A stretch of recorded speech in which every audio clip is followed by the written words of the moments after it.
তো আজ আমাদের সামনে দাঁড়িয়ে আছে newly launch Honda CB125 Hornet. হর্নেটের মধ্যে তো হাজার সিসি বাইক আছে, কিন্তু সব থেকে কম হর্নেটের মধ্যে এইটাই নতুন নিউলি CB125 হর্নেট।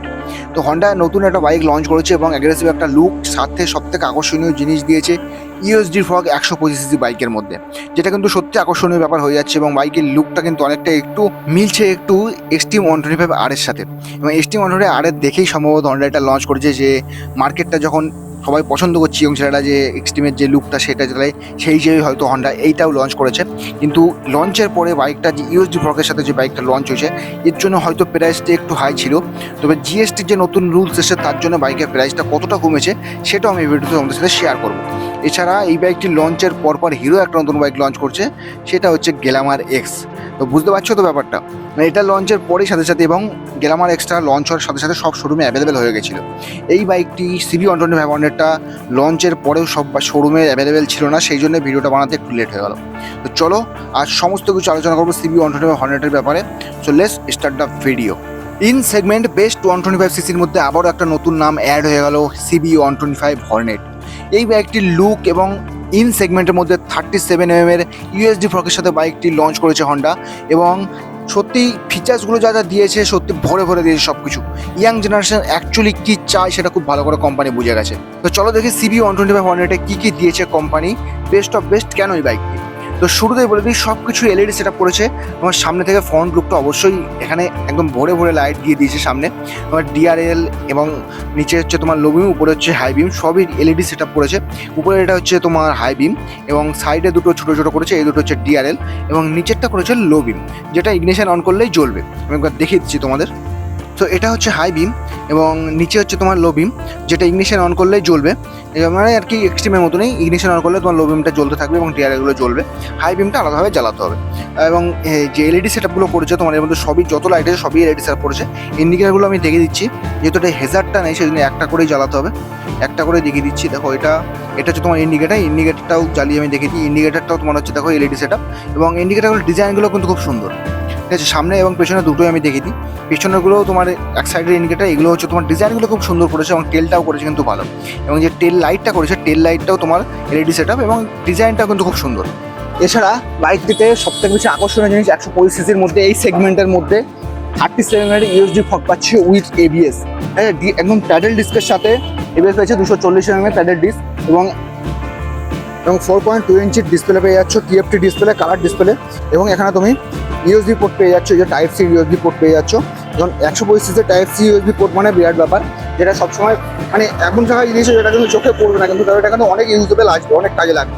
ঠিক আছে, সব কিছু এখানে পেয়ে যাচ্ছে। এবং এখানে ডিসপ্লেটা কন্ট্রোলের জন্য সাইডে সুইচ দিয়েছে, এই যে এখানে চারটে সুইচ, তুমি ডিসপ্লে কন্ট্রোল করতে পারবে এখান থেকেই।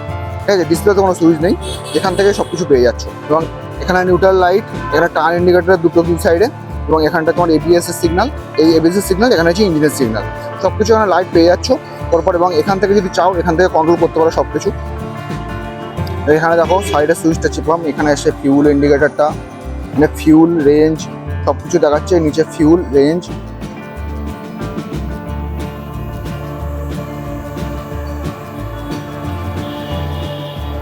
এবং নিচে দেখাচ্ছে তোমার কত কিমি পার হাওয়ার। এবং এখানে সেটিংয়ে দেখাচ্ছে ফাংশন, এখানে ফাংশন আছে ট্রিপ অটো রিসেট করতে পারছো, ইকো ইন্ডিকেটার পেয়ে যাচ্ছ, এখানে ডিসপ্লে কন্ট্রোল পেয়ে যাচ্ছ, এখানে জেনারেলে পেয়ে যাচ্ছ, date and time unit, tester display, bluetooth connect. এখানে ব্লুটুথ কানেক্টিভিটি একটা দিয়েছে, সেটা হচ্ছে টার্ন ইন্ডিকেটার, তোমার টার্ন বাই টার্ন ইন্ডিকেটার সিগনালটা ওখানে পেয়ে যাচ্ছ, যেটা এক্সট্রিমে নেই। এছাড়া এখানে সার্ভিসটা অটোমেটিক তোমার এখানে সিগন্যাল দেবে, সার্ভিসে কখন কি রিমাইন্ডারটা দিয়ে দেবে আর কি সার্ভিসের জন্য। এখানে এই ফাংশনগুলো সব কিছু পেয়ে যাচ্ছ টোটাল। এবং এই জিনিসগুলো আমার মনে হচ্ছে খুব ভালো করেছে হর্নেটে, যেগুলো অন্য বাইকে এই সেগমেন্টের মধ্যে নেই 125cc-তে। এই জিনিসগুলো আমার ভালো লেগেছে, যেগুলো এখান থেকে সব কন্ট্রোল করতে হচ্ছে এবং অনেকগুলো ফাংশন দিয়েছে। এবং ব্লুটুথ ফাংশনের সাথে টার্ন বাই টার্ন ইন্ডিকেটারটাও পেয়ে যাচ্ছে। এবং এখন শুনে দিচ্ছি তোমাদের হর্নেটের এক্সস্ট মোডটা কেমন আছে, ইঞ্জিনটা কতটা স্মুথলি স্টার্ট হচ্ছে সেটা দেখি।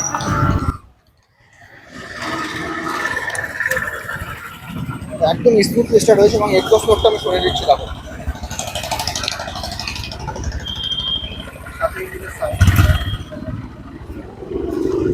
এদিক থেকে ভালো হবে।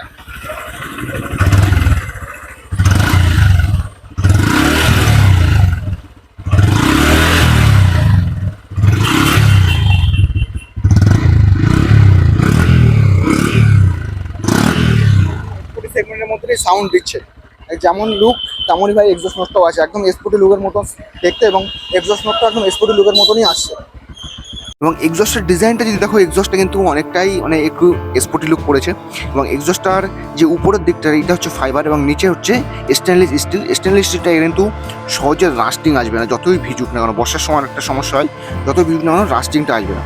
এবং সিবি 125 তোমার ইঞ্জিন ক্যাপাসিটি হচ্ছে 123 সিসির সিঙ্গেল সিলিন্ডার এয়ার কুল ইঞ্জিন, এবং 11 বিএইচপির ম্যাক্সিমাম পাওয়ার জেনারেট করছে এবং 11.2 নিউটন মিটারের টর্ক জেনারেট করছে। এবং সেফটির কথা বললে অবশ্যই এবিএস দিয়েছে, যখন সেফটির খেয়াল রেখেছে কোম্পানি।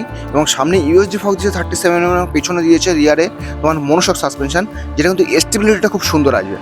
এছাড়া এখানে পেছনে তোমার একটা গার্ড দিয়েছে যাতে সাসপেনশনটা একটু নোংরা কম হয়।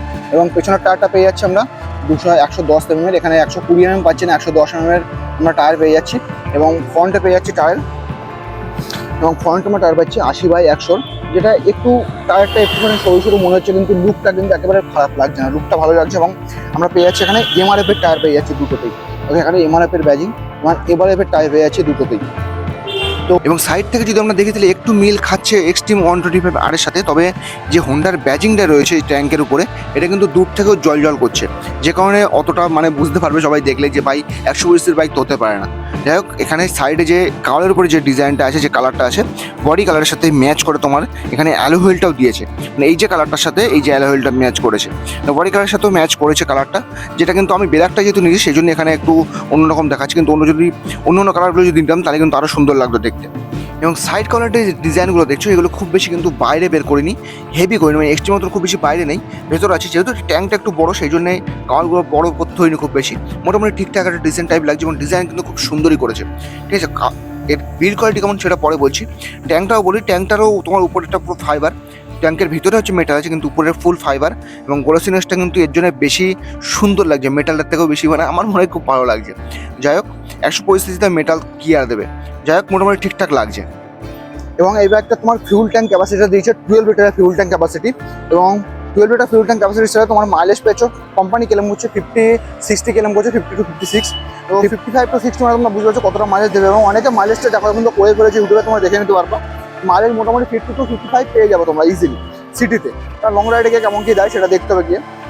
রাইডারের যে সিটটা কিন্তু ভালোই চওড়া আছে, এবং বসতে আমার মনে হয় রাইডারের জন্য কমফর্ট আছে, কিন্তু যে পিলিয়ান বসবে তার জন্য একদম ছোট্ট একটা সিট, এর জন্য পিলিয়ানের একটু সমস্যা হতে পারে। তবে 3 জন মিলে বসতে পারবে না আমার মনে হচ্ছে, ফ্যামিলি যদি নেওয়া হয় তাহলে 3 জন বসতে পারবে না, সমস্যা হবে। যদি একটা মহিলা থাকে তাহলে আরও বেশি সমস্যা হবে। তো এখানটায় একটু কম্প্রোমাইজ হয়ে গেছে, তো সিটটা সিঙ্গেল সিট, স্পোর্টি লুকের জন্য সিঙ্গেল সিটের জন্য একটু সমস্যা হয়েছে।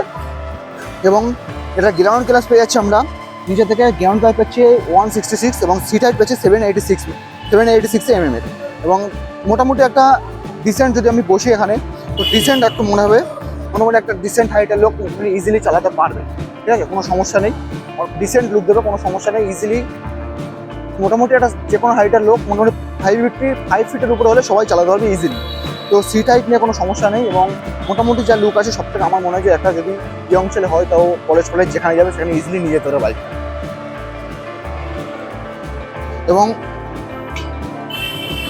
এবং সিটিং কমফর্টটা আমার মনে হয় ঠিকঠাক আছে, সিটিং কমফর্টটা খুব বেশি মানে সিটি রাইডে সমস্যা হবে না, লং রাইডে গেলে একটু সমস্যা হতে পারে, এবং লং রাইডে গেলে সব বাইকের সিটিংয়ের সমস্যা হয়, তো যাই হোক সেই নিয়ে কোনো কথা হবে না। এবং এখানে আরেকটা জিনিস ইম্পর্টেন্ট ছিল লক্ষ্য করা, সেটা হচ্ছে 120 সিসির মধ্যে কিকটা নেই, মানে কিক অপশানটা নেই। তো যাই হোক, মোটামুটি বাইকের লুক অনুযায়ী এবং সব কিছু অনুযায়ী আমার খারাপ লাগেনি। তোমাদের কেমন লাগলো অবশ্যই কমেন্ট করে তোমরা জানাবে। তো এবার একটু দেখি যে এই সাইডের কাভারগুলো কতটা শক্ত বা কেমন প্যানেলগুলো কেমন দিয়েছে, সেগুলো লুকগুলো তো ঠিক আছে, কিন্তু বিল্ডটা মোটামুটি, খুব একটা আমি বলবো না যে খারাপ, খুব বেশি ভালো, খুব বেশি খারাপ, এই জিনিসটা এখনই বলবো না, কারণ মোটামুটি আমার মনে হয় ঠিকই আছে। তো যাই হোক, লুক অনুযায়ী ঠিকই আছে। তো এবং সেগমেন্টের মধ্যে দিয়েছে মোটামুটি সবই ঠিক আছে। সো এবার আসছি সব থেকে ইম্পর্টেন্ট, সেটা হচ্ছে প্রাইস। তো অনরোড প্রাইস আছে তোমার, আগে ছিল মানে জিএসটি লঞ্চের আগে ছিল 1,12,000 হচ্ছে তোমার এক্স শোরুম, এখন সেটা কমে গেছে, এবং অনরোড প্রাইস এখন টোটাল হয়েছে 1,19,000, মানে আর কি তোমার এক্সট্রিমের কাছাকাছি প্রাইসটা চলে এসছে, এক্সট্রিমের প্রাইসটা যেমন ছিল তেমন কাছাকাছি চলে এসছে। 1,19,000 মানে জিএসটির জন্য প্রায় 9,000 টাকা কমে গেছে, যে কারণে মানে এখন মোটামুটি সেগমেন্টের মধ্যে বাইকটা চলে এসছে। তো চাইলে ইজিলি নিতে পারো, যদি কলেজ স্টুডেন্ট হও বা সব জায়গায় যেতে চাও তাহলে কিন্তু নিতে পারো, মাইলেজ অনুযায়ী আমার মনে হয় ঠিক আছে। এবারে কার কেমন লাগলো অবশ্যই কমেন্ট করবে, আমি সবকটা কালার দেখিয়ে দেবো, কার কেমন লাগলো অবশ্যই কমেন্ট করবে। চলো আজকের জন্য এই পর্যন্ত, টাটা বাই বাই, সবাই ভালো থাকবে, এবং গাড়িটা কেমন লাগলো অবশ্যই সবাই কমেন্ট করবে।